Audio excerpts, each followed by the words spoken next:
2024 সালের সেই দুর্বিনীত জুলাই, এই আজকে ঠিক 1 বছর আগে 1 জুলাই কোটা সংস্কার যে আন্দোলন ছিল সেই আন্দোলনটি প্রথম বৈষম্য বিরোধী ছাত্র আন্দোলন নামে রূপ নেয় এবং এইখান থেকেই এই আজকের এই 1 জুলাই 1 বছর আগে নাহিদ ইসলাম তিনি 4 দিনের কর্মসূচি গ্রহণ করেন, যেখানে বৈষম্য বিরোধী ছাত্র আন্দোলন, এবং এই ছাত্র আন্দোলনে যোগ দেয় ঢাকা বিশ্ববিদ্যালয়, জগন্নাথ, জাহাঙ্গীরনগর বিশ্ববিদ্যালয় সহ অধিকাংশ সরকারি বিশ্ববিদ্যালয়, জাবি, রাবি, চবি, বরিশাল ও কৃষি বিশ্ববিদ্যালয় সহ সব বিশ্ববিদ্যালয়ের শিক্ষার্থীরা এই আন্দোলন শুরু করে এবং তারা 30শে জুন পর্যন্ত, যেহেতু সেই সময় ঈদের ছুটি ছিল, 30শে জুন পর্যন্ত তারা আলটিমেটাম দিয়েছিলেন যে 4টি দাবি ছিল তাদের।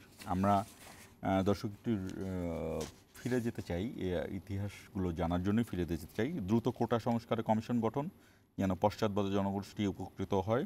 কোটা পূরণ না হলে মেধাভিত্তিক নিয়োগ নিশ্চিত করা, নিয়োগে একাধিকবার কোটা সুবিধা ব্যবহার বন্ধ করা এবং প্রশাসনের স্বচ্ছতা নিশ্চিত করা। এই 4টি দাবি মেনে নেওয়ার জন্য এই 1 জুলাই বৈষম্য বিরোধী ছাত্র আন্দোলনের রূপ নেয় সেই কোটা সংস্কার আন্দোলন। এবং এই সেই প্ল্যাটফর্ম যেখান থেকে শেষ পর্যন্ত 15-16 বছরের এই স্বৈর শাসনের অবসান ঘটে, পতন হয় শেখ হাসিনার, এবং বাংলাদেশ পায় একটি রক্তাক্ত জুলাইয়ের বদলে 1400 জনের আত্মাহুতি এবং প্রাণের বিনিময়ে 20,000 মানুষের নির্মম সেই আহত হওয়ার ঘটনার বিনিময়ে নতুন একটি বাংলাদেশ। এবং সেই নতুন বাংলাদেশ নিয়ে এই 1 বছর সময়ের মধ্যে আসলে আমরা কতটা এগিয়েছি। আমাদের ইস্পাহানি মির্জাপুর জিরাওয়ারা আমাদের আজকের যে বিষয়ের আমরা একটু রূপক অর্থে দিয়েছি রক্তাক্ত জুলাই। আমাদের সঙ্গে রয়েছেন বিএনপি চেয়ারপারসনের উপদেষ্টা হাবিবুর রহমান হাবিব এবং এবি পার্টির চেয়ারম্যান মুজিবুর রহমান মঞ্জু। আপনাদের দুজনকেই স্বাগত জানাচ্ছি। দর্শক, আমরা শিরোনাম দেখে আসবো, শিরোনাম দেখে আলোচনা শুরু করব। আবু সাইদ হত্যা মামলার অভিযোগপত্র আমলে নিল ট্রাইব্যুনাল। সাবেক ভিসি সহ বেগম রোকেয়া বিশ্ববিদ্যালয়ের পলাতক 26 জনের নামে গ্রেফতারি পরোয়ানা। কাজে ফিরেছেন এনবিআরের কর্মকর্তা কর্মচারীরা। সচল চট্টগ্রাম সহ অন্যান্য বন্দর লক্ষ্যমাত্রার চেয়ে 1 লাখ কোটি টাকা কম রাজস্ব আদায়। এনবিআর কর্মকর্তাদের বিরুদ্ধে দুদকের অনুসন্ধানে সরকারের হাত নেই। জাতীয় স্বার্থে একদম বন্ধ করে দেয় একটা সার্ভিস, এটা কোনো যুক্তিতে গ্রহণযোগ্য। লাইসেন্সকৃত হাতিয়ার পিস্তলের একটা ম্যাগজিন যে থাকে, একটা খালি ম্যাগজিনটা ওইটা ভুলে ওনার ইস্যু রয়ে গেছিল ওইটা। এমন ঘটনার পুনরাবৃত্তি চায় না সরকার। তিস্তা প্রকল্পে আবারও চীনের আগ্রহ। ফখরুল ইয়াওয়েন বৈঠক। আওয়ামী লীগ আমলের বিদ্যুৎ জ্বালানির 37 চুক্তি পুনঃ পর্যালোচনার পরামর্শ সিপিডি। এবং বঙ্গোপসাগরে লঘুচাপ, দেশের সব সমুদ্র বন্দরে 3 নম্বর সতর্ক সংকেত, বিভিন্ন স্থানে বৃষ্টিপাতের সম্ভাবনা।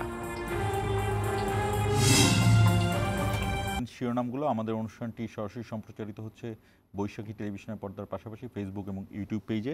আপনারা চাইলে আমাদের সঙ্গে যুক্ত হতে পারেন। আমি মুজিবুর রহমান মঞ্জু আপনাকে দিয়ে শুরু করতে চাই। আমি খুব সামান্যই বললাম যে এই ঠিক 1 বছর আগে এই 1 জুলাই এই বৈষম্য বিরোধী ছাত্র আন্দোলন, এটি কিন্তু আমাদের ইতিহাসে আমরা যতদিন ধরে আন্দোলন দেখেছি এরকম একটি নাম, নতুন করে নাম আমরা দেখিনি। এবং সেই সময় যে আন্দোলন ছিল, বাংলা ব্লকের কমপ্লিট শাটডাউন, এই নামগুলো নিয়ে কিন্তু তারা আন্দোলনে নেমেছিল এবং সেই আন্দোলনের কি পরিণতি সেই জায়গাটা আপনারা জানেন। আমি হয়তোবা প্রশ্ন করা যেতে পারে যে আমরা কতটুকু অর্জন করলাম। 1 বছরের মধ্যেই যে সব অর্জন করা সম্ভব নয় সেটি যেমন জানি। আমরা কেন অর্জনে বেশি এগোতে পারছি না সেই প্রশ্নটা আপনার কাছে রাখতে চাই, যে যতটুকু এগিয়েছে আপনার কি কাঙ্ক্ষিত গতিতে এগোচ্ছেন কিনা? ধন্যবাদ শান্ত। আমাদের শ্রদ্ধা হাবিব ভাই এখানে আছেন এবং দর্শক মণ্ডলীকে শুভেচ্ছা জানাই। সত্যি আপনি যখন বলছিলেন না, কিছুটা ইমোশনাল হয়ে যাচ্ছিলাম, কারণ এই তো সেদিনের এপ্রিল মানে জুলাই আমরা যখন এই আন্দোলনটা হয়, আপনার মনে থাকার কথা যে শুরুটা হয়েছে হঠাৎ করে আদালতে 5 জুন একটা রায় আসলো। এবং এর আগে কিন্তু খুব টেন্সড হয়েছে দুটো ইস্যুকে নিয়ে। সেটা হচ্ছে একটা হলো যে ওই যে এনবিআর এর একজন কর্মকর্তা সামওয়ান, তার দুর্নীতি, তার ছাগলকাণ্ড, মতিউরের ছাগলকাণ্ড, এবং এরপরে হচ্ছে আপনার বেনজিরের দুর্নীতির বিষয়গুলো নিয়ে, দুদকের নড়াচড়াগুলো নিয়ে আলোচনা হচ্ছিল। এবং এর মধ্যেই আপনার হঠাৎ করেই যখন এই ঘটনাটা ঘটলো, আদালতের রায়ের মাধ্যমে আবার কোটা পুনরুজ্জীবনের কথাটা আসলো, প্রথম দিকে কিন্তু আমরা একটু মানে চিন্তিত হয়ে পড়লাম যে এটা কোনো একটা ওই দুর্নীতির বিষয়গুলোকে চাপা দেওয়ার জন্য এটা একটা উদ্যোগ কিনা। কিন্তু যখনই দেখা গেল যে ছাত্ররা এটাকে চ্যালেঞ্জ করে বসলো, তখনই আমাদের অনেক কাছে মনে হয়েছিল যে এটা নিয়ে একটা আন্দোলন কিন্তু দানা বাঁধবে। কিন্তু এই আন্দোলনের দানা বেঁধে এটা যে আপনার 36 দিনের মধ্যে এত বড় একটা বিপ্লবের মতো ঘটনা ঘটিয়ে দেবে, সেটা আমরা কেউই বলতে পারবো না যে আমরা এটা গেস করতে পেরেছি।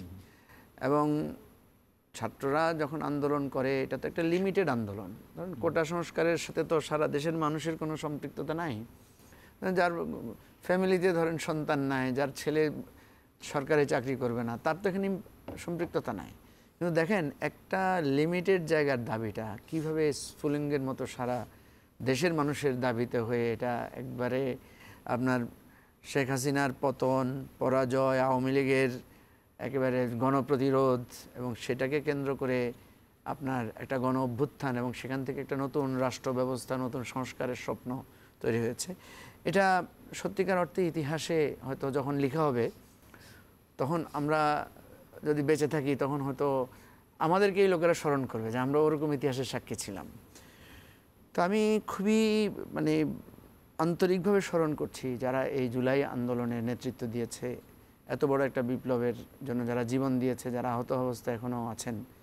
এবং আপনি যেটা বলেছেন যে আমাদের প্রত্যাশার প্রাপ্তির কী আছে, একটা বছরের মধ্যে এখনও তো রেশই কাটেনি আমাদের কাছে। এখনও মনে হচ্ছে যেন আমরা সেই স্মৃতিটা ভুলতে পারছি না, রেশটাই কাটতে পারছি না। তো প্রথম হলো যে দেখেন, আমার কাছে একটা আলাদাভাবে তৃপ্তি লাগে কি, আমরা যখন আমাদের নতুন রাজনীতির সূচনাটা করেছিলাম, তো প্রথমে আমরা বলেছিলাম যে আমরা মতবাদ বা মতাদর্শ ভিত্তিক রাজনীতি করব না, আমরা একটা অধিকার ভিত্তিক রাজনীতির স্বপ্ন দেখতে চাই। তখন আমাদেরকে অনেকে বলেছিল যে এটা আবার কী ধরনের কথা, মতাদর্শ না থাকলে কি রাজনৈতিক দল হয়? তা আমরা মানে এই বোঝাতে পারছিলাম না যে না, অধিকার ভিত্তিক রাজনীতিটাই একটা রাজনীতির নতুন দিক নির্দেশনা হতে পারে। দেখেন মিরাকেলি আমরা কিন্তু একটা অধিকার ভিত্তিক আন্দোলনে বৈষম্য বিরোধী বা শুধু একটা অধিকার, হ্যাঁ আমার অধিকার নষ্ট হচ্ছে, এটার একটা জায়গা। এবং আরও দুইটা অধিকার ভিত্তিক আন্দোলন হয়েছে, কিন্তু একটা হচ্ছে নিরাপদ সড়ক আন্দোলন, এটাও একটা অধিকার ভিত্তিক আন্দোলন। এর আগে এই কোটা সংস্কার আন্দোলন তো 18তে শুরু হয়েছে, আর আরেকটাও ছিল ভ্যাট বিরোধী আন্দোলন। এগুলো প্রত্যেকটাই হচ্ছে সিভিল রাইটস, যার যার জায়গা থেকে অধিকারের আন্দোলন। এই আন্দোলনের সূতিকাগার ছিল সেগুলো। আমার খুব মনে পড়ে যে আমরা প্রেস ক্লাবে বা রিপোর্টার্স ইউনিটিতে যখন মিটিং করতাম, তখন তো আমরা বিভিন্ন দল একসাথে হয়ে নানা সরকারের বিরুদ্ধে নানা আন্দোলন সংগ্রাম আমরা করতাম। আমি একবার একটা মিটিংয়ে বিএনপির নেতারা, সিনিয়র নেতারা ছিলেন, তো আমি সেখানে হঠাৎ করে একটা কথা বলেছিলাম। আমি বললাম যে দেখেন, আমরা যখন অধিকারের কথাটা বলি তখন সবাই রেসপন্স পাই। যেমন ধরেন আমি নিজেও দেখেছি, আমি বিএনপির মিছিলে বা আমাদের মিছিলে আমরা দেখেছি, আমরা যখন বলতাম চোর চোর ভোট চোর, শেখ হাসিনা ভোট চোর, ঠিক আছে, তো আপোষ না সংগ্রাম সংগ্রাম সংগ্রাম, তখন দেখতাম যে রাস্তার মানুষরা, গাড়ির মানুষরাও সেটাকে রেসপন্ড করতো। কিন্তু যখনই আমরা পরে আমাদের দলীয় স্লোগানটা দিতাম, তখন দেখতাম যে স্লোগানের আওয়াজটা ছোট হয়ে যাচ্ছে। ঠিক বিএনপির মিছিলেও আমি দেখেছি, বিএনপির মিছিলে যখন এই স্লোগানগুলো দেওয়া হতো, ব্যাপক ধরতো মানুষ। যখনই জিয়ার সৈনিক বা এই মানে দলীয় স্লোগানগুলো আসতো, তখন দেখা গেলো যে আওয়াজটা কমে আসতো। তো আমি একটা প্রস্তাব দিয়েছিলাম যে আমরা কিছুদিনের জন্য এটা করতে পারি না যে আমাদের সকল রাজনৈতিক দলের স্লোগান, আমাদের রাজনৈতিক স্লোগান বাদ, আমরা শুধু যে বঞ্চনার শিকার হয়েছে, আমাদের ভোটাধিকার, আমাদের টাকা পাচার, আমাদের দ্রব্যমূল্য, আপনি তো জানেন এই একের পর এক এগুলো নিয়ে কিন্তু প্রচুর আন্দোলন হয়েছে। এবং বিএনপির আন্দোলন বলেন, আমাদের আন্দোলন বলেন, আমাদের যুগপৎ আন্দোলন বলেন, এগুলোকে খুবই ব্রুটালি এগুলোকে মানে দমন করা হয়েছে। তো ওই যে আমাদেরকে লোকেরা বলে না যে রাজনৈতিক আন্দোলন কেন ব্যর্থ হয়েছে, এবং এই রক্তাক্ত জুলাইয়ের যে আন্দোলন, যে আপনি বৈষম্য বিরোধী আন্দোলনটা বলেছেন, এটা কিন্তু একটা নন পলিটিক্যাল মুভমেন্ট আকারে দাঁড়িয়েছে। আপনি দেখেন বিএনপির কথা বলেন, আমি এখানে দুইটা স্টেক হোল্ডারের কথা বলি, বিএনপি এবং জামাত। বিএনপির কথা বলেন, বিএনপি কিন্তু সর্বাত্মকভাবে এই আন্দোলনকে সাপোর্ট করেছে, কিন্তু পাবলিকলি স্বীকার করে নাই। পাবলিকলি বলেছে না, এটা ছাত্রদের আন্দোলন, এটার সাথে আমাদের কোনো সম্পৃক্ততা নাই, কিন্তু নৈতিকভাবে ভেতরে সব ধরনের সাপোর্ট দিয়েছে। জামাতের অবস্থাটা দেখেন, জামাত কিন্তু একেবারে দলীয় পরিচয় বন্ধ করেই, অনেকটা দলীয় পরিচয় গোপন করেই এই আন্দোলনে তারা সম্পৃক্ত হয়েছে। আমরা যারা নতুন রাজনৈতিক দল করেছি, আমরা কিন্তু পাবলিকলি সাপোর্ট দিয়েছি, আমরা কোনো দলীয় পরিচয় গোপনও করি নাই, কারণ আমাদের ধরেন জায়গা থেকেই তো আমরা তো অধিকার ভিত্তিক আন্দোলনেরই আমরা কথা বলেছি। তো এইখানে আমি যেটা দেখলাম যে মানুষ কিন্তু রাজনৈতিক আন্দোলনকে পছন্দ করে নাই। আপনি মুজিবুর রহমান মঞ্জু, আপনার এই কথাটি আমি একটু হাবিবুর রহমান হাবিবের কাছে আসতে চাই, কারণ আমাদের হাবিবুর রহমান হাবিব হলো আমাদের কাছে এখনো তিনি একজন কিংবদন্তি, যে 90-এর গণঅভ্যুত্থানের যে কয়জন জীবিত কিংবদন্তি আছে তাদের একজন। আমি ছোট ছিলাম তখন হাবিব ভাইরা ওই আন্দোলনের একেবারে মুখ্য ভূমিকায়, এবং আপনি সেই আন্দোলনে একদম সরাসরি তো মাঠেই কাজ করেছেন, এখনকার ছাত্ররা যেটা করলো। আমি জানতে চাই যে এই যে মুজিবুর রহমান মঞ্জু বললেন যে বিএনপি মির্জা ফখরুল ইসলাম আলমগীর এই ছাত্রদের আন্দোলনকে সমর্থন দিয়েছেন, কিন্তু তিনি পরিষ্কার করে বলেছেন যে এটি বিএনপির আন্দোলন নয়। এই যে এটি কি আপনাদের কোনো রাজনৈতিক কৌশল ছিল কিনা? এখন তো এটি নিশ্চয়ই বলতে কোনো দ্বিধা নেই। আমি একটু এইটি নিয়েই আলোচনায় যেতে চাই। আপনাকে ধন্যবাদ। আপনার মাধ্যমে বৈশাখী টেলিভিশন যারা দেখছেন তাদেরকে আমার সশ্রদ্ধ সালাম। বিজ্ঞ সমালোচক মুজিবুর মঞ্জু ভাইকে আমার শুভেচ্ছা। আমি সরাসরি কথা বলতে চাই জি, যে আমাদের দলের পক্ষ থেকে সম্মুখে এসে প্রথমে এই আন্দোলনে অংশগ্রহণ করার ক্ষেত্রে আমাদের নিজের কৌশল ছিল। যখনই বিএনপি সামনে চলে আসতো, ছাত্র সামনে চলে আসতো, তখন এটা একটা তকমা লাগাই দিত। এই যে একটা স্বাভাবিক বা সাধারণ একটা আন্দোলন, এই আন্দোলন গতি আন্দোলন হয়তো হতো না। শেখ হাসিনা তো বারবার এটাকে ব্লেমই করেছে, এই চেষ্টাটা করেছে শেখ হাসিনা সবসময় দেওয়ার চেষ্টা করেছে, এই জন্য আমরা পিছন থেকে এগুলি করেছি। আমি কিন্তু এই ছাত্র আন্দোলন শুরু করলো, আমি আমার ব্যক্তিগত পক্ষ থেকে আমি একটা লাইভ প্রোগ্রামে গেছিলাম। লাইভ প্রোগ্রামে গিয়ে বললাম যে আমার ব্যক্তিগত অভিমত, যেহেতু 90-এর আন্দোলনের আমি স্রষ্টা, যাদের লাশ নিয়ে যাবে না আসতাম ঢাকা বিশ্ববিদ্যালয় ক্যাম্পাসে, তাহলে আন্দোলন তো হতো না শুরু। আবার শেষের দিন শুরু করেছিলাম, শেষের দিন সভাপতি আমিই করেছি 0 পয়েন্টে। তাই বললাম, দেখো কোনো আন্দোলনে ব্যর্থ হয় না যে আন্দোলনের পেছনে যৌক্তিক কারণ থাকে। তোমাদের যৌক্তিক কারণ আছে, কোনোভাবে দমাতে পারো, তো আন্দোলন চালিয়ে যাও। আমার দলের পক্ষ থেকে একবার ধর আওয়ামী লীগ আমাদের দলের লোকজন গ্রেপ্তার করা শুরু করলো, আমাদের 5-6 হাজার লোক কিন্তু গ্রেপ্তার হয়েছে আমাদের সময়, আর আহত হয়েছে, শহীদ হয়েছে, তাদের হিসাবই নাই। তখন আমাদের একটা কৌশল ছিল পেছন থেকে, এবং আমাদের নেতা তারেক রহমান কিন্তু, যেটা তারেক এবং নূর যারা বলে, পেছন থেকে সার্বিক সহায়তা করেছে। আমাদের সাথে ফোনে কথা বলেছে, এটা এই অবস্থা ছিল। এখন আমাদের যে আন্দোলনটা ছিল 90-তে যে আন্দোলনটা করেছিলাম, সেটা একটা সংসদ ভেঙে দিয়ে এর সাথে অবৈধভাবে সরকার ক্ষমতা নিয়েছিল, সামরিক সরকার ছিল, তার বিরুদ্ধে আমরা প্রথম দিনই কিন্তু মিছিল হয়েছে ঢাকা বিশ্ববিদ্যালয়। তারপর 26শে মার্চ তো আওয়ামী লীগকে পিটায় থেকে জাতীয় সিদ্ধান্ত থেকে নামাই দিল। বিএনপি তখন যেতে পারে নাই, 2 দিন আগে যেতে ক্ষমতা নিয়ে নিয়েছে। তারপর থেকে আমরা গণতন্ত্র উদ্ধার করার জন্য আমরা কিন্তু আন্দোলন করেছিলাম, এবং আমরা তখন বিভিন্ন ছাত্র সংগঠন তাদের যার থেকে শুরু করে পরবর্তী সময় সংগ্রাম পরিষদ গঠন হয়েছিল। সংগ্রাম পরিষদ গঠনের দীর্ঘদিন আন্দোলন চলার পরে সংগ্রাম পরিষদ ওটা হলো না, ফেরে তারপরে আমার নতুন করে সংগ্রাম পরিষদ ভাইও নাই, নাইও নেই, কথাও বল না, সংগ্রাম পরিষদ আছেই। যেমন আপনার সংগ্রাম পরিষদ ছিল 70-তে, 71-এ নুর আলম সিদ্দিকেরা যখন ছিল, শুধু ডাকসু আর ছাত্রলীগ নেই, সর্বদলীয় ছাত্র সংগ্রাম পরিষদ না। ওই 71-এ কিন্তু ডাকসু এবং ছাত্রলীগ, নুর আলম সিদ্দিকের সাধারণ সেরা আসম আব্দুর রব এবং আব্দুল মাফ, এই দিকে সংগ্রাম পরিষদ, কিন্তু অন্য কেউ না। আর 90-তে এসে আমরা যেটা করলাম, সর্বদলীয় 90-তে যেটা করলাম, যেটা হলো আগের দিন পর্যন্ত 9 তারিখ পর্যন্ত আমার সেই সময় ছাত্রলীগ সভাপতি ছিলাম, 1 নম্বর 2 নম্বর নামটা বাদ রেখে সবাই স্বাক্ষর করেছে ঐক্যবদ্ধ আন্দোলন করার জন্য। আমি করি নাই। আমি বলেছি যে ঘরের মধ্যে স্বাক্ষর করার মধ্যে দিয়ে যে আন্দোলন চেষ্টা করি সেটা হবে না, রাজপথে আন্দোলন করে তুলতে হবে। ভাগ্যক্রমে ওই আমিই কিন্তু জিহাদের লাশটা ঢাকা মেডিকেল কলেজ থেকে ঢাকা বিশ্ববিদ্যালয়ে আনার ব্যবস্থা করেছি, ওই লাশকে সামনে রেখেই শপথ নিয়েছিলাম। আমি প্রথম বক্তৃতা আমি করেছিলাম, আমান পরে করেছে, প্রধান ছিল, বলেছিলাম এরশাদকে উৎখাত না করে ঘরে ফিরে যাব না। এই যে আমাদের তারপর থেকে আমাদের প্রতিনিয়ত আন্দোলনের আমরা কিন্তু কর্মসূচি আমাদের মতো করে দিতাম। তার আগে রাজনৈতিক দলগুলি কর্মসূচি দিত, আমরা সমর্থন করতাম। আমরা কিন্তু সর্বদলীয় ছাত্র, এই সর্বদলীয় ছাত্রকে নামটা কিন্তু এটা আবার আমার দেওয়া নাম।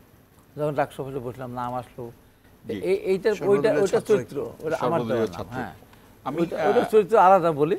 এইটার সাথে এইটার সম্পর্কটা ওইটা আমরা দীর্ঘ 9 বছর একটা স্বৈরাচারের পতন ঘটাবো, গণতন্ত্র উদ্ধার করব। ছাত্রদের আমার 10 দফা আমার প্রণয়নের মধ্যে দিয়ে একটা নির্দিষ্ট লক্ষ্য নিয়ে কিন্তু আমরা এগিয়েছিলাম। এই আন্দোলন কিন্তু তা ছিল না। এই আন্দোলনটা ওই দিনে যদি জেহাদ মারা না যেত, আরও দুদিন মারা গিয়েছে, 2টা লাশ নিয়ে গেছিল পুলিশ, আর ওইটাকে আমি যেভাবে নেওয়ার ব্যবস্থা করেছিলাম কোনো মাধ্যম দিয়ে, যাই হোক। তো এইটা ছিল ছাত্রদের ওইটা ছিল সার্বিক গণতন্ত্র পুনরুদ্ধার, ছাত্রদের 10 দফা, ছাত্র শ্রমিক সব মানুষের দফায় নিয়ে কিন্তু এটা ছিল। আর এটা কোনো দফা কিছু ছিল না। এটা বৈষম্য বিরোধী ছাত্র আন্দোলন। কেন হলো? যদি এই কোটা ফিরে না নিয়ে আসতো তাহলে এটা সূত্রপাত হতো না। তাকে যখন কোটা বিরোধী কোটা সংস্কার আন্দোলন করেছিল, তখন আওয়ামী লীগ যদি বা সেই অহমিকা না দেখিয়ে যদি 5% 7% রেখে কোটা সংস্কার করে দিত, তার এইবার আবার ফিরে নিয়ে আসার দরকার পড়তো না। ওটা রাগ করে অভিমান করে দেমাগ দেখিয়ে ওটা বাতিল করে দিয়েছিল। এবং এইটা কেন করলো উনি একটু বলার চেষ্টা করেছেন, সেটা এই আজই বেনজির মতিউর আসাদের দুর্নীতি যখন পাহাড় পরিমাণ আসা শুরু হলো, তখন সরকার ভয় পেয়ে গেল যে কি আমাদের দুর্নীতি এসছে বেশি, এখন এটাকে ঠেকাতে হবে। তো কী করতে হবে? একটা নতুন ইস্যু সৃষ্টি করতে হবে। কী করো? ছাত্রদের মাঠে নামানোর জন্য কোটাটা ফিরে না আসো। এই কোটা যদি ফিরে না নিয়ে আসতো তাহলে ছাত্ররা তো এই মুহূর্তে মাঠে নামতো না। শিক্ষকরা নেমেছিল প্রত্যেক স্কিম নিয়ে, সেটাকে তারা পাত্তা দিল না। তারপরে আবার যখন কোর্ট যখন আপনার সংক্ষিপ্ত একটা রায় দিল এবং তারপরে বললো যে 8ই ডিসেম্বরের মধ্যে তারা চূড়ান্ত রায় বা পূর্ণাঙ্গ রায় দেবে, তখন কিন্তু আমি টকশোতে বলেছি এটা কোনো ব্যাপার না, এগিয়ে নিয়ে আসা যায়। আমাদের মামলার একটা তারিখ পরে আবার আমরা এগিয়ে নিয়ে আসি, এটা করে শেষ করে দিয়ে শেষ করেন। এইটা যদি তখন তারা পরবর্তী তারা 7% রেখে সংস্কার করলো না, এই 7% যদি প্রথম দিনেই করতো তাহলে কিন্তু ছাত্ররা ঘরে ফিরে যেত। এই আন্দোলন কিন্তু সরকার বিরোধী আন্দোলন ছিল না। এই আন্দোলন ছিল জাস্ট একটা বৈষম্য হচ্ছে কোটার কারণে 44-54% চলে যায় কোটাতে, যে কারণে আন্দোলনটা করেছিল। যে সরকার এত অপরাধ করেছিল, জনগণ এত বিক্ষুব্ধ ছিল তাদের প্রতি, দ্রব্যমূল্য থেকে শুরু করে গুম খুন, মানুষ যে বর্ষা শুকনার দিনে চৈত্র মাসে গাছের পাতা পড়ে থাকে, বিড়ি খেয়ে ফেলে দাওয়া দাওয়া করে চলে, আবার বর্ষার দিনে ম্যাচের পর ম্যাচ পড়ালে পরে আগুন ধরে না। ওইটা ছিল ছাত্রদের সাথে সব মানুষ মনে করছে এই জায়গা থেকে আমাদের পরিত্রাণ পেতে সরকার উৎখাত করতে হবে। আমি ওই জায়গায় চলে গিয়েছি। সেই জুলাইয়ের কথাটা একটু পেছে ফিরে গিয়েছিলাম এই কারণে যে এই জায়গা থেকে আমি একটু রিলেট করতে চাই যে সেই যে বৈষম্য বিরোধী আন্দোলন এবং কোটা সংস্কার আন্দোলন, এই কোটা সংস্কারের সংস্কার এবং বৈষম্যের যে অধিকার, সেই জায়গা থেকে এখন অন্তত ঐক্যমত্য কমিশনে অনেকগুলো সংস্কারের জায়গায় আসছে, যেমন 70 অনুচ্ছেদ পরিবর্তন। এটি একটি ট্রিমেন্ডাস ব্যাপার যে দলের বাইরে গিয়ে আলোচনার ব্যাপার। দ্বিকক্ষ বিশিষ্ট সংসদ একটি কোটা বিরোধী আন্দোলন, সেখান থেকে সংস্কার বৈষম্য বিরোধী, এবং সেই জায়গা থেকে এই যে এখন যে আমরা ঐক্যমত্য কমিশনের বিষয়টি নিয়েই যদি আলোচনা করি, আপনার কি মনে হয় মুজিবুর রহমান মঞ্জু, আমরা ওই গণ অভ্যুত্থান আমাদেরকে এই পর্যায়ে দিল, সেই ঐক্যের জায়গাটিকে আমরা কতটা ধরে রেখে এগোতে পারবো বলে মনে হচ্ছে আপনার? দেখেন, এই হাবিব ভাই যেটা বললো আর কি, যে আন্দোলনের কার্ভটা দেখেন কীভাবে উঠেছে। প্রথম যখন 1 জুলাইতে যখন তারা এটা করলো, এরপর কিন্তু ঈদ চলে আসলো। ঈদ চলে আসার পরে আন্দোলন কিন্তু ভাটা পড়ে গেছে। আন্দোলনের পর্যন্ত ওরা আলটিমেটাম দিয়েছিল। তারপরে এটা স্পার্ক করলো কখন? শেখ হাসিনা যখন চায়না থেকে আসলো, এসে ওই যে প্রেস কনফারেন্সে বসে আরও একটা মজার ঘটনা দেখেন, সেটা হচ্ছে আদালতের রায়টা তো সরকারের বিরুদ্ধে হয়েছে, সরকারের প্রজ্ঞাপনের বিরুদ্ধে। সরকার তো সেখানে ব্যথিত হওয়ার কথা, এখানে দেখেন সরকার উল্লসিত, তাই না? তাহলে এখানে একটা সন্দেহ সংশয় বোঝা যাচ্ছে যে হঠাৎ করে এই রায়টাকে আনা হয়েছে সামনে। অনেক সময় বলে না পচা শামুকে পা কাটা যায়, শেখ হাসিনা এতই আত্মবিশ্বাসী হয়েছিলেন, দেখেন উনি এত আত্মবিশ্বাসী হয়েছেন যে উনি বলছেন আমার পিয়নের 400 কোটি টাকা তার অ্যাকাউন্টে আছে। তাহলে কত বেশি সে ডেসপারেটলি হ্যান্ডেল করতেছিলেন। ফলে সে মনে করেছেন যে একটা কোটার এটা এনে আমি একটা খেলা খেলবো, এক ধরনের মানুষকে ডাইভার্ট করব নানা দিকে। ওই যে বলে না যে আল্লাহর মার হচ্ছে সব কিছুর বাইরে আর কি, এই জিনিসটাকেই দেখেন। ওই যে উনি বললেন রাজাকারের নাতি পুতির চাকরি হবে নাকি, সেদিন রাত্রে আমরা যে অভাবনীয় দৃশ্য দেখলাম, মেয়েরা বেরিয়ে আসলেন, এটা হচ্ছে প্রথম স্পার্ক। ঠিক আছে, তুমি কে আমি কে, রাজাকার রাজাকার কে বলেছে স্বৈরাচার। এইটাকে কেন্দ্র করে আওয়ামী লীগ করলেন কি, যে এরা সবাই নিজেকে রাজাকার বলছে, এরা রাজাকার ক্লেম করছে। এটা কিন্তু একটা ভুল ইন্টারপ্রিটেশন। ওরা কিন্তু এটা একটা প্রতিবাদী জায়গা থেকেই বলেছে, তারা প্রতীকীভাবে বলেছে। তখন ওবায়দুল কাদের করলো কি, ছাত্রলীগকে বললো যে তোমরাই যথেষ্ট, ছাত্রলীগকে লেলিয়ে দিল। 15 তারিখে ঢাকা বিশ্ববিদ্যালয়ে ব্লাড শেড হলো, ছাত্রীদেরকে মারা হলো, নৃশংসভাবে করা হলো। এবং 16 তারিখে আবু সাঈদের ঘটনা আমার কাছে মনে হচ্ছে সারা পৃথিবীতে আবু সাঈদের সেই প্রসারিত হাত, সেই গুলি খেয়ে তার পড়ে যাওয়ার ঘটনা, এই যে আপনার আন্দোলনটাকে কার্ভের থেকে আস্তে আস্তে জায়গায় নিয়ে যাওয়া। এজন্য আমি যেটা বলি কি, হাবিব ভাই যেটা বললেন যে এরা এই আন্দোলনে আসে না, আসলে তো আন্দোলনের এই সরকারের বিরুদ্ধে নানাভাবে মানুষের ক্ষোভ জমা ছিল। আমরা যখন আন্দোলন করেছি, আমি তো এটা বললাম যে আমরা পারি নাই কেন ছাত্রদেরকে আমাদের সাথে আনতে, আমরা কেন সাধারণ মানুষকে আমাদের সাথে আনতে পারি নাই, যতক্ষণ পর্যন্ত আমরা অধিকারের জায়গাটা না আনতে পারছি।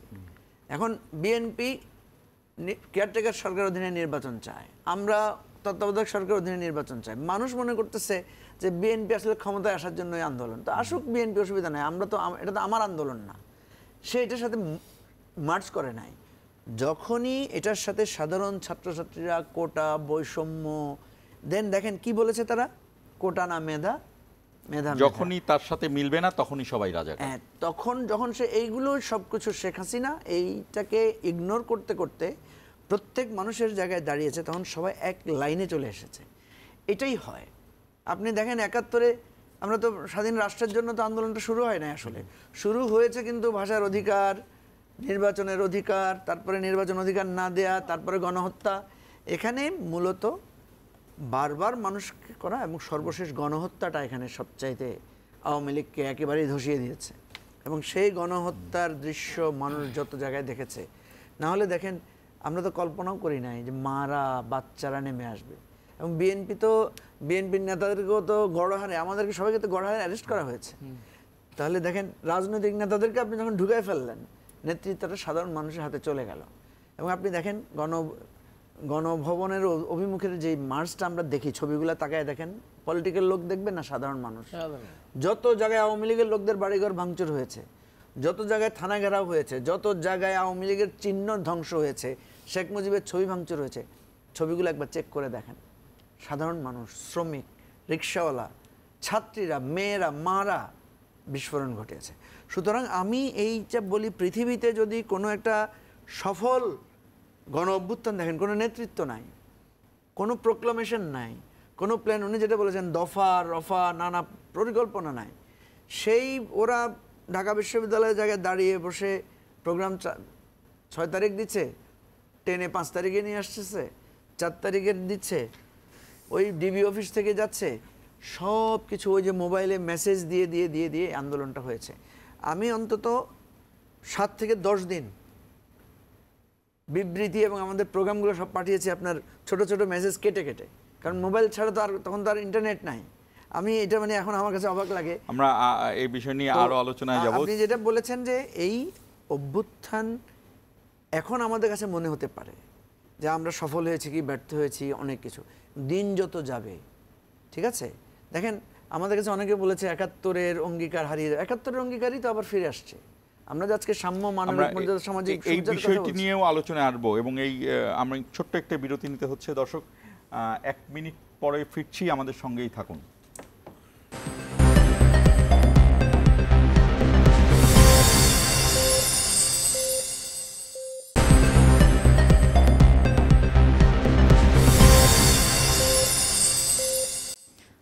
দর্শক আবারও স্বাগত ইস্পাহানি মির্জাপুর 0 আওয়ারে। আমাদের অনুষ্ঠানটি বৈশাখী টেলিভিশনের পাশাপাশি ফেসবুক এবং ইউটিউব পেজেও সরাসরি সম্প্রচারিত হচ্ছে। আপনারা চাইলে কমেন্ট করে আমাদের সঙ্গে যুক্ত হতে পারেন। মজিবুর রহমান মঞ্জু, আপনি কথাগুলো তুলে ধরছিলেন, আমি একটু হাবিবুর রহমান হাবিবের কাছে যাব। আমরা এই যে জুলাইয়ের যে আত্মত্যাগ, আবু সাইদ এবং আবু সাইদ থেকে এরপরে ইয়ামিন, আনাস এবং নাম জানা, মুগ্ধ, এরপর যাদেরকে নিয়েই আমরা কথা বলি, এই আলোচনায় আসলে শেষ হবে না। যেভাবে ইয়ামিনকে সেই এপিসির থেকে ফেলে দেয়া, এই জায়গাটি আসলে এখনও ভাসছে। এক বছর মাত্র, এক বছরে খুব যে এই অভ্যুত্থানের গল্প লেখা গিয়েছে তা নয়। তবে আমি এই অভ্যুত্থানের থেকে প্রাপ্তিটা কি এখন পর্যন্ত? প্রাপ্তি বলতে আমরা কি পেয়েছি বা আমরা কি করতে যাচ্ছি তা না। এই অভ্যুত্থান থেকে অবশ্যই আমাদের কিছু প্রাপ্তি আছে। আমাদের অবশ্যই একটি অন্তর্বর্তীকালীন সরকার পেয়েছি। আমরা এতগুলো সংস্কার করার চিন্তা করেছি, জাতির মধ্যে সংস্কার করার চেতনা আসছে, এগুলো যেমন প্রাপ্তি। এর বাইরে আপনার কি মনে হয় সবচেয়ে বড় প্রাপ্তি কি এই অভ্যুত্থানের পরে এখন পর্যন্ত? না, সবচেয়ে বড় আমার কাছে যেটা মনে হয় স্মরণীয় যে জিনিসটা এবং সবাইকে স্মরণ করতে হবে সেটি হল এই, যত ক্ষমতাশালী যেই হোক না কেন, অন্যায় করলে, অবিচার করলে, দুঃশাসন চালালে ক্ষমতা টিকে থাকা যায় না, দেশ ছেড়ে পালাতে হয়। এইটা একটা বিরাট আমাদেরকে শিক্ষা। এটা আমার কাছে সবচেয়ে বড় প্রাপ্তি। যেই ভবিষ্যতে ক্ষমতা যাক, যে দলই যাক না কেন, তার এই মাথার ভিতরে এই কয়ে ঘুরপাক খাবে যে সব ছিল আওয়ামী লীগের, সেনাবাহিনী দেখেছে, পুলিশ, র্যাব, বিজেপি, মানে কী না ছিল, এফবিসিসিআই থেকে শুরু করে আপনার ইঞ্জিনিয়ার অ্যাসোসিয়েশন, কৃষিবিদ অ্যাসোসিয়েশন, ডক্টর অ্যাসোসিয়েশন, বাইদুল খতিব, Islamic foundation, Naik, toilet committee, সবই তারা ছিল। তারপরেও দেশ ছেড়ে পালাতে হয়েছে। এটা মাথার ভিতরে সবারই থাকবে। বিএনপির ক্ষমতা গেলে বিএনপির মাথায় থাকবে, যে ক্ষমতা তারই মাথার ভিতরে থাকবে। এটা আমার মনে হয় সবচেয়ে বড় প্রাপ্তি। এরপরে যেটা আমি বলে, এই যে আমরা মিথ্যা মামলায় আমরা যারা, বিশেষ করে যারা আমরা রাজনীতি করি, তারা সেই জিনিসটা এখন আমরা হয়তো সেই আমাদের পার্টটা আমরা আছে, কিন্তু আওয়ামী লীগের অন্যায় তারা এখন তো ভয়ভীতির মধ্যে তারা আছে।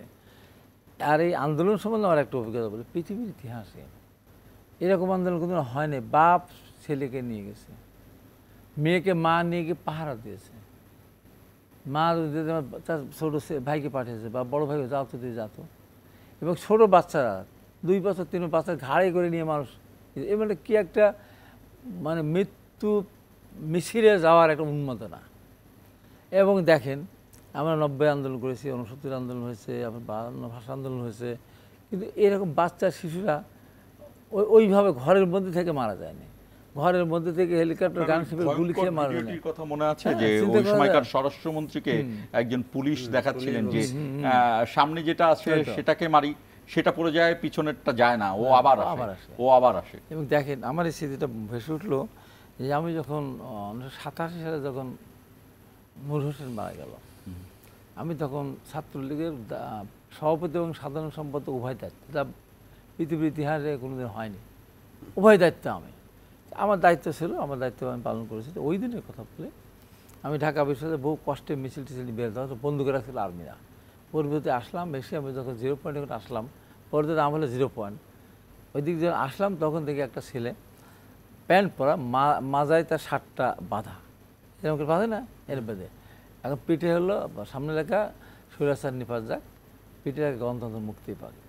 আমি ডেকে মিছিল করতেছি, আমি এই ছেলে দেখে শার্ট পরো। আমাকে বলছে শার্ট পরবো? আমি সারা রাত ধরে আমি একটা কাগজ নষ্ট করলাম না, আমার নিজের বুক এবং পিঠকে পোস্টার করলাম, আপনাদের কাগজও নষ্ট করলাম না, সারা রাত জেগে জেগে আমি কি শার্ট পরার জন্য? হয় আজকে স্বৈরাচারের সাথে উৎখাত করবো, না আজকে শহীদ হব। এরপরে যখন আওয়ামী লীগ অবসর শেখ হাসিনা আসলো, আমার ফোন না পাওয়ার আগে তার আসার কথা না, হঠাৎ করে জাহাঙ্গীর নানক বলা হয় তুই চলে আসলেন, তখন পার্টি বসে উনি একই কথা বল। তারপরে নিঃসঙ্গ গুলি হলো, পরে ও মারা গেল, আরও মারা গেল, আরও হাতে মৃত্যুপত্রে ফিরে আসলো। তো ওইটাও একটা দুঃসাহসিকতা ছিল। একটা স্বরচিত কবিতা, নিজের কবিতা, লেখাপড়া স্কুল চালতো, কী স্লোগান, স্বৈরাচার নিপাত যাক, গণতন্ত্র মুক্ত, বুক এবং পিঠকে পোস্টার করেছিল। এটা অনেক বড় একটা আত্মত্যাগ, জেনে শুনি আমি বলার পরে যে বলেছে আবু সাইদ তাকে গুলি করতেছে, তারপরে সে কিন্তু এই যে বীরত্ব গাথার ইতিহাস। সেই সময় আন্দোলনটা যেভাবে সবসময় সব আন্দোলন তো সফল দ্বার পর্যন্ত যায় না। আমরা যেমন সেদিন যদি জিহাদের লাশটা আরও 2টা লাশ আলতাফ বনোয়ার লাশটা নিয়ে গেছিল পুলিশ।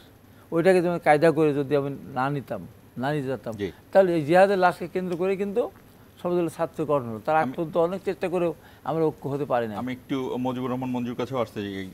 আপনি সেই বিষয়গুলো মনে করতে পারেন কিনা? মুগ্ধ সে পানি বিলাচ্ছিল, আপনি একজন ছাত্র অ্যাপার্টমেন্টগুলোর মাঝখান দিয়ে হাঁটছিল আর সে সবাইকে ডাকছিল যে আপনারা নেমে আসেন, আমরা আপনাদের সন্তান। এই যে ছোট ছোট ভিডিও, এই ইন্টারনেট বন্ধ, এর মধ্যে এই আইনমন্ত্রী, তখনকার আইনমন্ত্রী, তথ্যমন্ত্রী, তারা এক ধরনের আলোচনা করছেন। এই জায়গাগুলোকে আপনার কি মনে হয় কিনা যে আমাদের আবার রিকল করার উচিত? হ্যাঁ দেখেন শান্ত, আমি তো আপনাকে বললাম যে খুব ইমোশনাল হয়ে যাই, কারণ আমরা তখন এই পুরো আন্দোলনের দৃশ্যগুলো ঘুরে দেখা, আহতদের দেখা, হসপিটালে যাওয়া, ইভেন রাত্রে বসে আবার বিভিন্ন কমিউনিকেশন করা, যেটা হাবিব ভাই বলেছেন যে আমরা রাজনৈতিক নেতারা কিন্তু নানাভাবে ইনভলভ ছিলাম নানা ইস্যুতে, কিন্তু আমরা চেষ্টা করেছি ছাত্রদের আন্দোলনটা যাতে আমাদের কারণে, আমাদের ইনভলভমেন্টের কথা বলে যাতে ব্যাহত না হয়। সরকার তো আমাদেরকে দৌড়ে বেরিয়েছে, গ্রেফতার তো করেছে সব পলিটিক্যাল লিডারদের। সরকার চেষ্টা করেও ছিল এটা, হ্যাঁ চেষ্টা করেছে। এখন দেখেন, এই জন্য বলি যে এটা কেন এই আন্দোলনটা সফল হলো। এবং আপনি দেখেন যে আপনি যে জিজ্ঞেস করলেন না যে মানে আমরা কি প্রাপ্তি হয়েছে, আপনি মানে শেখ হাসিনার পতন হবে এটা কি কেউ মানে ভাবতে পেরেছিল? মানে মনে হচ্ছিল যে না, পৃথিবীতে আর শেখ হাসিনার পতন মনে হয় কোনোভাবে ঘটানো সম্ভব না। প্রথম 6 মাসেও মানুষ একটু হতবাক অবস্থায় ছিল, হতবিহ্বল ছিল। ইভেন এখনো হতবিহ্বল অনেকে। তারপর দেখেন খালেদা জিয়ার মুক্তি হবে, তারেক রহমানের মামলা প্রত্যাহার হবে, সবাই জেল থেকে বেরিয়ে আসবে, মানে যার যার জায়গা থেকে। ধরুন আমি যদি দেখি যে বিএনপি এবং জামাত সবচেয়ে বেশি ওনারা নির্যাতিত, নিপীড়িত, বঞ্চিত হয়েছেন, 1 মাসের মধ্যে সব কিছু ঠিক হয়ে গেল। মামলা প্রত্যাহার, সব নেতারা তার বাড়িঘরে ফিরে আসলেন, ব্যবসা বাণিজ্য, মানে এটা তো একদম রাতারাতি ভোজবাজির মতো ঘটনা না? আমার এখনো মনে পড়ে 6 তারিখ আমি যখন জেলখানা থেকে বেরিয়ে আসলাম রাতের বেলা, আমার বাসা কিন্তু ধানমন্ডি 32-এর পাশে। আমার মনের মধ্যে একটা ইয়ে হচ্ছিল যে হয়তো অনেক জায়গায় কিছু হবে, 32 নম্বরে কিছু হবে না, কারণ এটা বঙ্গবন্ধুর বাড়ি, এটা সেটা। ড্রাইভার আমাকে যে গাড়িটা নিয়ে আসছিল, আমি যখন আমি দেখেছি 32 বলতে মানে কিছু চোখে পড়লো না, একটা ধোঁয়া বা একটা এটা কিভাবে সম্ভব? বাংলাদেশে যেটা হাবিব ভাই বলেছে যে 71 বলেন, 52 বলেন, 62 বলেন, 69 বলেন, 90 বলেন, প্রত্যেকটা অনেক বড় বড় আন্দোলন, প্রত্যেকটা অনেক, যেমন 71 সালেও বাংলাদেশের সব জেলায় কিন্তু যুদ্ধ হয় নাই, কিছু কিছু মুক্তাঞ্চল ছিল, কিছু কিছু জেলায় যুদ্ধের প্রকোপ পড়ে নাই। 52 সালে ভাষা আন্দোলনের বহু জায়গায় আন্দোলনের মিছিল হয় নাই, মানুষ আহত হয় নাই। This is the first time বাংলাদেশের প্রত্যেকটা জেলায়, উপজেলায়, প্রত্যেকটা ইউনিয়নে, একটা ইউনিয়ন আওয়ামী লীগ অফিস দেখাতে পারবেন আপনি অক্ষত আছে? নাই, মানুষ করেছে সেটা। ওই যে উনি বলেছেন না যে একদম টপ টু বটম এইরকমভাবে রুটে টাচ করেছে, নাই। আওয়ামী লীগের একটা ইউনিয়ন সভাপতি আছে যে পালিয়ে যায় নাই। 71 সালে আপনি দেখেন, এই যে আমরা যে বলি না রাজাকাররা রয়ে গেছে, রাজাকাররা তো অনেকে রয়ে গেছে, তাদের পালায় যায় নাই। হ্যাঁ, অনেক লোককে যায় ধরে ধরে মানুষ মারছে, মারার জন্যই তো মানুষ পায় না। যেখানে আওয়ামী লীগ বলছে 10 লক্ষ লোক মারা যাবে, মারার জন্য লোক পাওয়া গেছে হাবিব ভাই? পাওয়া তো যায় নাই। ফলে আমি তো বলছি এই রক্তাক্ত জুলাই আপনি নাম দিয়েছেন, আমরা যদি 1 বছর ধরে আলোচনা করি এই আন্দোলনের রূপরেখা কিভাবে কি হয়েছে, এই জন্য আমরা কেউ এই আন্দোলনের কোনো কৃতিত্ব দাবি করতে পারি না। হ্যাঁ, এই আন্দোলনের কৃতিত্ব দাবি দিলে আপনি উল্টাভাবে দিলে হাসিনাকে কৃতিত্ব দিতে পারেন, কারণ তার অপরাজনীতি, তার ভুল রাজনীতি, তার ভুল পদক্ষেপ, তার মানুষকে হেয় করা, বাংলাদেশের মানুষকে যে পরিমাণ হিউমিলেশনের শিকার শেখ হাসিনা করেছে, এটা তার যোগ্য জবাব। আপনি মুজিবুর রহমান মঞ্জু, আমি যদি আপনাকে একটু রিলেট করার চেষ্টা করি, 1789 সালের যে বাস্তিল দুর্গের বিক্ষোভ আপনি জানেন, ফরাসি বিপ্লব, এবং সেই দুর্গে নিয়ে আটকে রাখা হতো, রাজবন্দীদের বিভিন্নভাবে নির্যাতন করা হতো, সেই দুর্গের বাইরে থেকে মানুষ খেপলো ওই দুর্গকে ভেঙে ফেলবো। এটার সাথে কি এই যে গণভবন, এই যে প্রধানমন্ত্রীর কার্যালয়, এগুলো যে মানুষ আসলেন, এগুলোর কোনো মিল পান কিনা? অবশ্যই, এটা তো আমরা তো বলেছি, আমরা তো দেখেছি যে এটা সিম্বল, ধরেন একটা শেখ মুজিবের ছবি পাওয়া যায় না এই কোথাও, শেখ মুজিবের একটা মানে ভাস্কর্য কোথাও অক্ষত নাই। দেখেন কিভাবে সম্ভব হলো এটা। আমি তো আপনাকে বললাম যে যার যেখানে মানুষ তার ক্ষোভটা এটার উপর দিয়ে চলে গেছে। ভাগ্য ভালো যে ব্লাড শেডের উপর দিয়ে যায় নাই, জীবনের উপর দিয়ে যায় নাই। আপনি যেটা বলছেন যে এই দৃশ্যগুলো কি দেখা যায়, ওই যে রিয়ামণি যে মেয়েটা ছাদের উপরে গুলি খেয়ে মারলো, হেলিকপ্টার থেকে গুলি হচ্ছে। আপনি ওই যে ঢাকা ওই একটা university, United university Canadian university, helicopter থেকে ট্রুপস নামতেছে, আরেকটা উঠে যাচ্ছে, শেষ পর্যন্ত ওই বিল্ডিং এর উপর থেকে। আর সর্বশেষ যেটা 5 আগস্ট যে মেরে পুড়িয়ে দেওয়া হচ্ছে ডেড বডি, তারপরে ব্ল্যাঙ্ক রাইন থেকে গুলি করে মানুষ মারা হচ্ছে, জীবিত ছিল। আপনি ওই যে যার কথা বললেন না, মানে আসহাবুল ইয়ামিন যে ছেলেটাকে, ইয়ামিন যে ছেলেটাকে আপনি দেখেন, একটা ছেলেকে কম্পিউটার সায়েন্সে পড়তো, ফেলে দেওয়া হচ্ছে, জীবন্ত ছেলেটা সে তখনও বেঁচে আছে, তার শরীরে। আপনি 71 সালেও এই যে আমরা 25শে মার্চের গণহত্যার কথা বলি, আপনি এই রকম হত্যাকাণ্ডের শিহরণ দেখতে পারবেন না। কিন্তু আমরা তুলনা করতে চাই না কোনোটার সাথে কোনোটা। আমি বলছি যে শেখ হাসিনা পৃথিবীতে নৃশংসতার যে নজির রেখেছে পৃথিবীতে নাই। মানে আপনি বাংলাদেশের ইতিহাসকে ম্লান করে দিয়েছে। ফলে আজকে আমরা কিন্তু এখন অনেক কিছু নিয়ে বিভেদের মধ্যে আছি, আমরা অনেক কিছু নিয়ে আমাদের মধ্যে আপনি হয়তো দেখতে পারবেন, কিন্তু বিশ্বাস করেন, আমার বিশ্বাস যদি আমরা সঠিকভাবে এই জুলাই অভ্যুত্থানটাকে সামনে আনি, আমাদের বিভেদ থাকবে না। আপনি দেখেন আজকে ওবায়দুল কাদেরের একটা মনে হয় দেখলাম, আমি এটা মানে দেখলাম, মানুষ ওই আবার আগের জায়গায় ফিরে যাচ্ছে। ওবায়দুল কাদেরদেরকে দেখলে, শেখ হাসিনাদেরকে দেখলে, আওয়ামী লীগের ওই কথাটা মনে হয় যেন আমরা আবার সেই জুলাই অভ্যুত্থানের ঐক্যে ফিরে আসব। সুতরাং আমাদের মধ্যে এখন যেগুলো নিয়ে ডিবেট হচ্ছে, বিতর্ক হচ্ছে, এটা বাংলাদেশের পরিবর্তনের জন্য আমাদের যে আকাঙ্ক্ষা। বিএনপি নিজেই তো, আপনি যে বলছেন না সংস্কার, বিএনপি নিজেই তো সংস্কারের প্রস্তাব আগে দিয়েছে। ছোট আরেকটি বিরতির সময় হয়ে গিয়েছে মঞ্জুর রহমান মঞ্জু। দর্শক 1 মিনিটের বিরতি নিচ্ছি, আমাদের সঙ্গে থাকুন।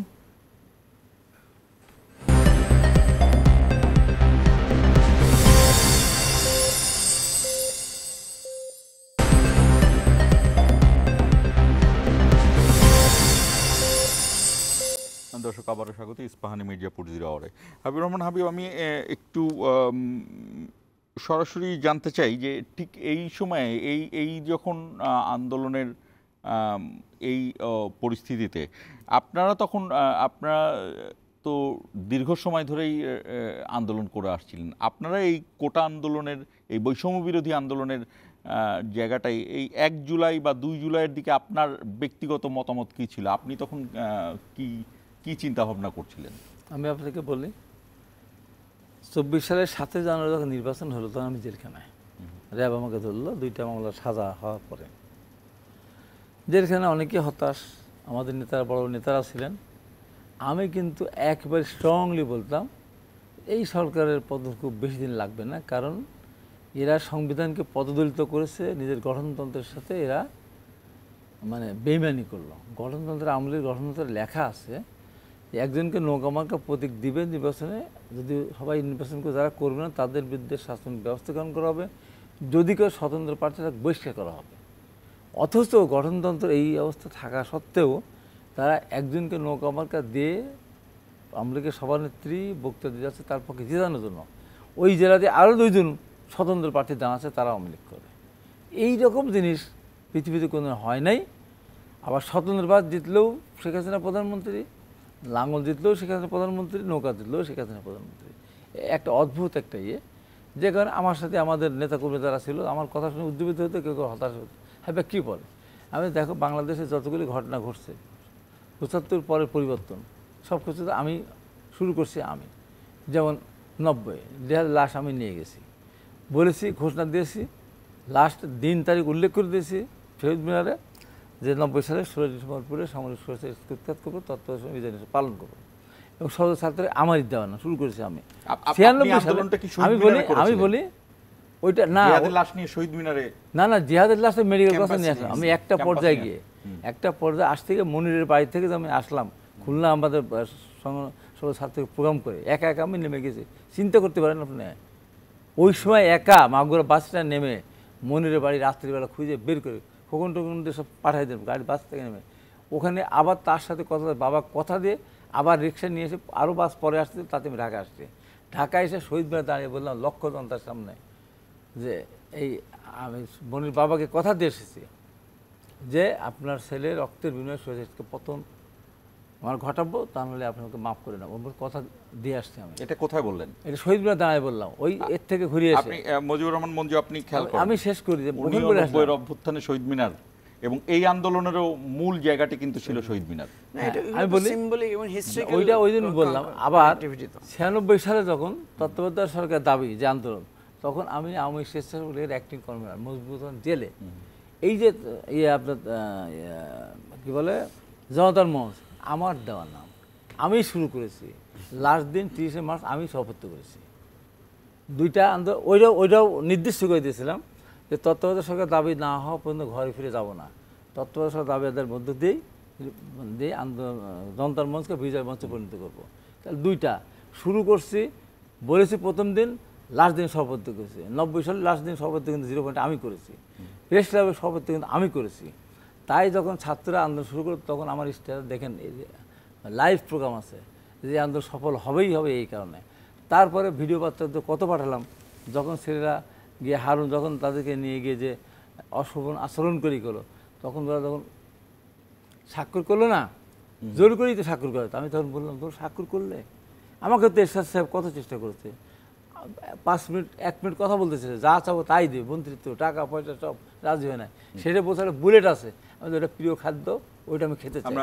শেষ করি, তোমরা কি তোমাদের মেরে ফেলতো, তো আঙুল কেটে দিত, হাত কেটে দিত, সারা বিশ্ব দেখেছে তোমাদেরকে নিয়ে আসছে ডিবি, তোমাদের মেরে ফেলতে, কেন তোমরা এই আত্মহত্যাটা করলে, কেন তোমরা আন্দোলন থেকে সরে গেলে, কেন তোমরা বিবৃতি দিত না, বিবৃতি হাত কেটে নিত, পা কেটে নিত, চোখ কেটে নিত। একদম শেষ এই জন্য বলি, শেষ কথা বলি, আমি 21শে এপ্রিল যেদিন বের হয়েছে সেদিন আমি বলেছি এই সরকার থাকবে না। আর এই আপনার এখানে এই বৈশাখী আবু সাইদ শহীদ হওয়ার পর এই বৈশাখী আহমেদ হোসেনের সাথে আমি বলে গিয়েছিলাম যে শেখ হাসিনা প্রধান আসামি, তারপর স্বরাষ্ট্রমন্ত্রী উপাধ্যক্ষের থেকে শুরু করে বলে এখান থেকে বের হয়ে আহমেদ হোসেন বললাম, আহমেদ হোসেন ইহে জগতে আওয়ামী লীগের এমপি হিসাবে আপনার সাথে দেখা হবে না। আহমেদ হোসেন বলে কি বলেন, হ্যাঁ তাই হবে না দেখা। আমাদের এত কনফিডেন্স ছিল যে আপনি সেদিন আহমদ হোসেনের সাথে এই বৈশাখী টকশোতেই বলে গিয়েছেন। হ্যাঁ বলে গেছেন আওয়ামী লীগের এমপি হিসাবে ইহে জগতে আপনার সাথে দেখা হবে। আপনার কাছে আসতে একদম শেষ প্রান্তে, ঠিক এই মুহূর্তে সেই সব দিনগুলো তো অনেকটা বলে গায়ে কাটা দেওয়া যেই অনুভূতিগুলো, আপনার শেষ যে এই জুলাইয়ের আন্দোলনগুলো এগিয়ে যাচ্ছিল, আপনি কিভাবে সম্পৃক্ত হয়েছিলেন? আপনি বলার, আপনি যেহেতু জেলে ছিলেন, তারপর আপনি বলার সাথে সাথে আমি আমার ফেসবুকে সার্চ করলাম 2রা জুলাই 2024, আমি একটা ছড়া লিখেছিলাম তাৎক্ষণিকভাবে, বেশ আমি পড়ে শুনে অনেক লম্বা হয়ে যাবে। লাস্ট কথাটা ছিল আমার যে ছড়াটা, মুক্ত স্বাধীন এদের হঠাতে হাতে হাত রাখো, ভেদাভেদ ভুলো সবে, মুক্ত স্বাধীন দেশের জন্য লড়াই করতে হবে, ব্রিটিশ হেরেছে, পাঞ্জাবি গেছে, হেরেছে স্বৈরাচার, এবার হারাবো ফ্যাসিবাদীদের দৃপ্ত অঙ্গীকার। এটা ছিল আমার লেখা কবিতা, এটা হচ্ছে 2রা জুলাই। আমি আমার পুরো কবিতাটা যদি আমি পড়ে শোনাতে পারি, সেটা হচ্ছে যে এই যে আমাদের তখন এই যে বললাম না আপনার একটা মানে প্রাণের ছলে আমরা সবাই এক কাতারে চলে এসেছি। এবং আমার মনে পড়ে যখনই ঈদের পরে একটা চিন্তিত ছিলাম যে ছাত্ররা আবার জড়ো হতে পারে কিনা, যখন জড়ো হয়ে গেছে তখন আপনি এবি পার্টির পেজটাতে আপনি গেলে দেখবেন আমরা কিন্তু একদম প্রথম থেকে ওই আন্দোলনের সাথে আমরা একাত্মতা ঘোষণা করেছি। এখন প্রসঙ্গ যেটা দাঁড়াচ্ছে, আপনি যে প্রসঙ্গটা তুললেন, যখন আমরা আপনার আবু সাইদের ঘটনার দিন, যখন আবু সাইদের পর আমরা একটা মিছিল বের করেছি, মিছিল বের করার পথে আমার সাথে নুরুল হক নূর এবং এনডিএম এর ববি হাজ্জাজ ওনারা ফোনে যোগাযোগ করলেন, বললেন যে আমরা তো মিছিল বের করছি। তখন ইনস্ট্যান্টলি আমরা বললাম যে আমরা 3 দল একসাথে একটা মিছিল করে ফেলতে পারি কিনা। আমরা 3 দল একসাথে মিছিল করে একেবারে বিএনপির অফিসে পুলিশ ঘেরাও করে রাখছে, বিএনপিকে বের হতে দিচ্ছে না। আমরা পুরো পল্টন ঘুরে বায়তুল মোকাররম ঘুরে মিছিল নিয়ে এসে এখানে দাঁড়িয়েছি। এবং ওখানে আমার এখনও মনে পড়ে আবু সাইদের জন্য আমরা দোয়া করেছি, সবাই খুব কান্না করেছে সেদিন, আমরা মোনাজাতও করেছি। সেখান থেকে আমরা একটা আহ্বান জানিয়েছিলাম, আপনি এখনও ওই হিস্ট্রিটা খুঁজলে দেখবেন 2টা আহ্বান। একটা হচ্ছে আমি মাদ্রাসা ছাত্রদের উদ্দেশ্যে বলেছিলাম যে দেখেন, তখন কিন্তু মাদ্রাসা ছাত্ররা এই আন্দোলনের সাথে যুক্ত হয় না, আমরা বলেছিলাম যে 5ই মেতে যখন মাদ্রাসা ছাত্ররা মার খাচ্ছিল, আলেমোলামারা মার খাচ্ছিল, তখন কিন্তু বাংলাদেশে কোনো বিশ্ববিদ্যালয়ে আন্দোলন হয় নাই, কেউ তাদের পক্ষে নামে নাই। তো আমরা বলেছিলাম যে আজকে সারা দেশের বিশ্ববিদ্যালয়গুলোতে ছাত্ররা আক্রান্ত হচ্ছে, কিন্তু মাদ্রাসার ছাত্ররা আপনারা কিন্তু এদের সাথে সামিল হচ্ছেন না। আপনারা যৌক্তিক আছেন, আপনাদের বিপদে ওরা আসে নাই, আপনারা নাই, কিন্তু আপনারা যদি এখন আসেন আপনারা ইতিহাসে বলতে পারবেন আমাদের বিপদে তোমরা আসো নাই, তোমাদের বিপদে আমরা এসেছি। বিশ্বাস করেন আমি এরপরে 2-1 জায়গায় ফোনও করেছি, তারপরের দিনই আপনার হাটাজারিতে প্রথম মাদ্রাসা ছাত্ররা মিছিল বের করেছে এটার সমর্থনে। এটা আমার মনে পড়ে যে এটা আমাদের একটা ইনোভেশন বা আমাদের একটা কন্ট্রিবিউশন এই জায়গাটা থেকে। এরপর থেকে মাদ্রাসা ছাত্ররা এখানে সামিল হয়েছে। আরেকটা জিনিস হচ্ছে, ওখানে যদি দাঁড়িয়ে আমি 2 জন লোককে উদ্দেশ্য করে কথা বলেছিলাম, একজন হচ্ছে আব্দুল্লাহ আবু সাইদ, আরেকজন ডক্টর ইউনুস, যে আপনারা এতদিন আমাদের অনেক কিছুতে অংশীদার ছিলেন না, কিন্তু আজকে এই ছাত্রদের রক্তের সামনে দাঁড়িয়ে আপনাদের কাছে আমাদের অনুরোধ, আপনারা আমাদের জন্য দাঁড়ান। তো এই জন্য আপনি দেখবেন আব্দুল্লাহ আবু সাইদ কিন্তু প্রথম আলোতে লাস্টের দিকে এসে উনি একটা কলাম লিখেছিলেন এবং এই আন্দোলনকে সাপোর্ট দিয়ে। আর প্রফেসর ইউনুস তো লাস্টের দিকে এসে উনি নিজেও ইনভলভ হয়েছেন এই আন্দোলনের সাথে। তো সেই জন্য বলছি কি, এগুলো কোনো কৃতিত্বের বিষয়ের জন্য না, আমাদের কাছে মনে হচ্ছে না এটা একটা অলৌকিকতা, মানে একটার সাথে একটা মিলে যাচ্ছে। এবং আমাকে যখন গ্রেফতার করা হয় সেটা হচ্ছে আপনার 24 তারিখ, আমি তখন গুলিবিদ্ধ আহত। তো আমি খুব জ্বর এসেছে, আমি ঘুমের ওষুধ খেয়ে শুয়ে পড়েছি। তো যে বাসায় আমি ঘুমিয়েছি, মানে আমার ড্রাইভারের ফোন ট্র্যাক করে পুরো বাসা ঘেরাও করেছে আপনার যৌথ বাহিনী। তো যে বাসায় ছিলাম এটা আমাদের কর্নেল দিদার সাহেবের বাসা, আমাদের দলের উনি ভাইস চেয়ারম্যান। তো উনি আমাকে এসে লাইট জ্বালালেন, আমার মনে হলো যে সামথিং হ্যাপেন। তখন রাতের প্রায় 1টা-1.5টা বাজে। উনি আমাকে বললেন যে তুমি ঠিক আছো তো? আমি বললাম যে আছি। আমার মনে জানা হয়ে গেছে। উনি আমাকে বললেন যে পুলিশ আসছে, তুমি কি করবা?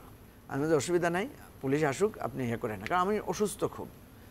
আমি ঘুমাই পড়লাম। আবার আমি বললাম যে আপনি লাইট যা বন্ধ করে দেন, ঘুমাই পড়লাম। মশারি টানানো ছিল সেখানে, ঘুমাই পড়লাম। আধা ঘন্টা পরে উনি এসে বললেন যে পুলিশ তো চলে আসছে ভিতরে। উনি আমাকে চাচ্ছিলেন যে আমাকে একটু সরাই দিবেন কিনা, উপরে চলে যাবো কিনা।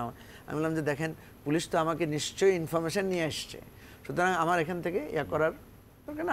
আমার খারাপ লাগছে, আমি ঘুমাই পড়ছি। আমাকে যখন গ্রেফতার করে নিয়ে যায় তখন আমার একটাই কনসার্ন ছিল যে আমাকে গুম করে ফেলতে পারে কিনা। সুবিধা হয়েছে, আমি ছিলাম তো আপনার ইয়েতে, মিরপুর ডিওএইচএসে। পুলিশ যখন ওখানে ঘেরাও করেছে, ওখানকার লোকাল সিকিউরিটিরা চলে আসছে, নিশ্চয়ই এখানে কোনো খারাপ লোক বা আসামি আছে, তারাও এখানে কনসার্ন হয়েছে।